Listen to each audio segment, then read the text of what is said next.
നമസ്കാരം ഗൈസ്, നമ്മുടെ തൃശ്ശൂരിൽ നല്ല നൂൽ പൊറോട്ടയും നാടൻ തട്ടുകട ഐറ്റംസും ഒക്കെ കിട്ടുന്ന ഒരു കിഡിലൻ സ്പോട്ടാണ് കേട്ടാ നിങ്ങൾക്ക് പരിചയപ്പെടുത്തി തരുന്നേ. ഞങ്ങൾ ആദ്യം തന്നെ ആ പഴംപൊരിയും ബീഫിന്ന് അങ്ങോട്ട് തുടങ്ങി. നിങ്ങൾ ഇവിടെ വരുമ്പോൾ എന്തായാലും ട്രൈ ചെയ്യേണ്ട ഒരു ഐറ്റമാണ് ഈ കാണുന്ന കപ്പയും മീൻ കറിയും. ഇതൊരു കിഡിലൻ ഐറ്റം തന്നെയായിരുന്നു. ബീഫിൽ തന്നെ 2-3 ഐറ്റംസ് ഉണ്ടായിരുന്നു. അതിൽ ആ പുട്ടും ബീഫിനേക്കാളും എനിക്ക് കൂടുതൽ ഇഷ്ടമായത് ആ കപ്പയും ബീഫുമാണ്. നൂൽ പൊറോട്ടയുടെ കൂടെ കൂട്ടിപ്പിടിക്കാനായിട്ട് നാടൻ ചിക്കൻ കറിയും ബീഫ് റോസ്റ്റും ഉണ്ട്. അതിൽ ആ ചിക്കൻ കറി കൂട്ടിപ്പിടിക്കാനായിട്ട് സെറ്റാണ്. നമ്മുടെ ഗടിക്ക് ആ ദോശയുടെ കൂടെ കാടമുട്ട റോസ്റ്റ് കൂട്ടി കഴിക്കാനാണ് കൂടുതൽ ഇഷ്ടമായെന്നാണ് പറഞ്ഞത്. അവസാനമായിട്ട് ആ ഗ്രീൻ ബീൻസും മുട്ടയും കൊത്തു പൊറോട്ടയൊക്കെ കഴിച്ച് ഞങ്ങളുടെ പരിപാടി അങ്ങോട്ട് അവസാനിപ്പിച്ചു. വൈകിട്ട് 3 മണി തൊട്ട് രാത്രി 11 മണി വരെയാണ് ഈ ഐറ്റംസ് ഒക്കെ കിട്ടുക.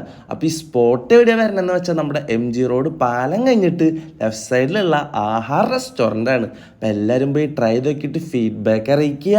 Bye from explore foodie.